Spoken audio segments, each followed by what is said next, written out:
What is something everyone should know before getting into a relationship? That not only are you getting a partner, you need to be one as well. Many people want to be in a relationship cause they want someone, but they are not ready to actually be a partner as well. This is very well put. And honestly something I really had to learn growing up.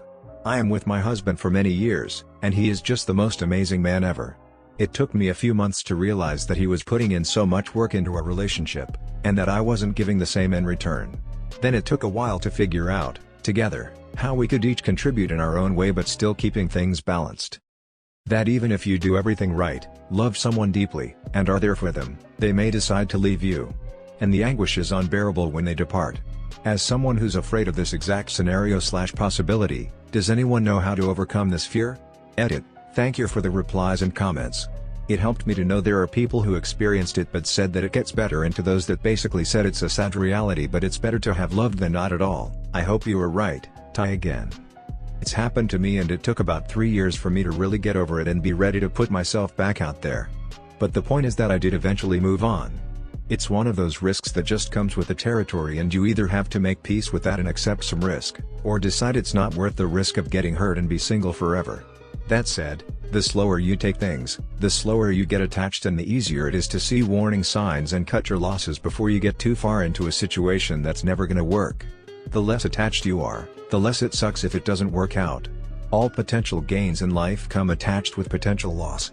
It's up to you to do the risk/return analysis and decide whether it's worth it to you. In closing, that scenario does really suck.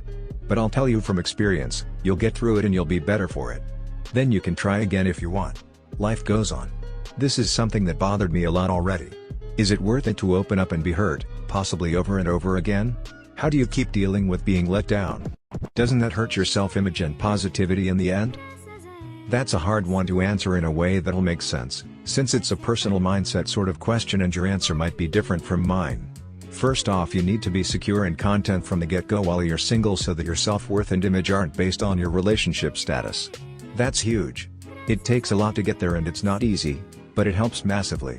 Then ask yourself, why do you want a relationship? Really think hard about that, because the next question is, do you want that so bad that you're willing to risk getting hurt in order to get it? The answer to those questions will keep you going when it gets tough and will drive you to keep putting yourself out there after a bad breakup. It'll take time, you need time to recover and recenter yourself, but eventually you'll try again. Or maybe you won't. Some people are perfectly happy being single their entire lives, and if that's you then there's nothing wrong with that. But the key is to determine what you want, how badly you want it, and what you're willing to risk in order to get it. Then you can decide whether or not it's worth it to try again. And sometimes you just need time. Recently happened to me, just accept that it's not about you and it's about something they're lacking in their life. You know that you're a great loving partner and someone will see that. This recently happened to me. I'm still a bit broken, but the absolutely unbearable pain has slightly diminished. I still have a bit of insomnia, and I still wake up every day wishing they were by my side, but I understand they won't be back. Nothing I can do will bring them back.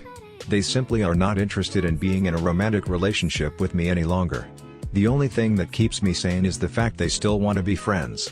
It took some time, but I can honestly say I'm starting to wrap my head around the fact that they aren't coming back.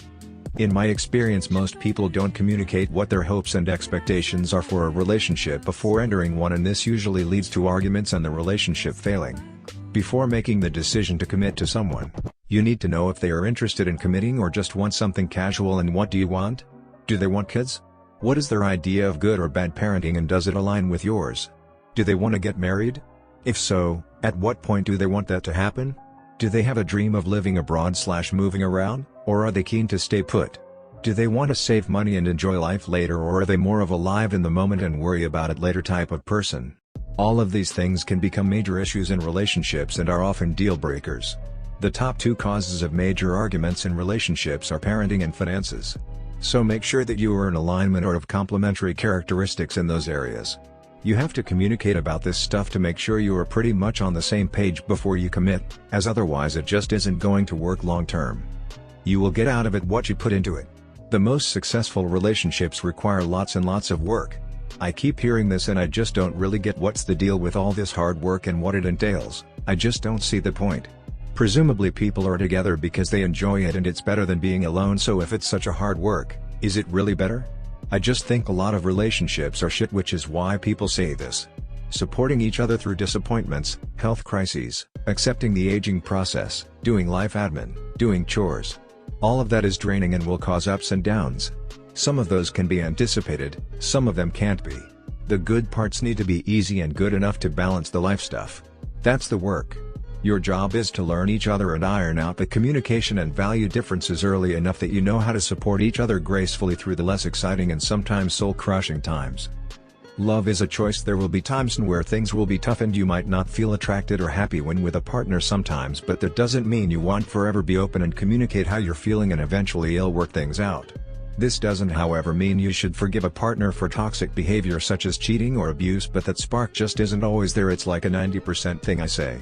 Have some hobbies, goals to look forward to accomplishing, love and respect yourself, have a voice, confidence, and remember, even when you're dating you don't stop your self-care. Do not forget your boundaries. Set realistic standards. You need to be comfortable being alone as you are in a social setting. Depend on yourself financially, not others. Just because you are in a relationship doesn't mean you stop seeing your friends and family. If anything, your social circle just got bigger. Get to know your partner's family/friends too. Have those awkward conversations, they are important. Take the love language test and remember, everyone communicates differently. Here's my list of rules that can hopefully help you. 1. Trust is the ultimate foundation. Without trust, everything else topples. 2.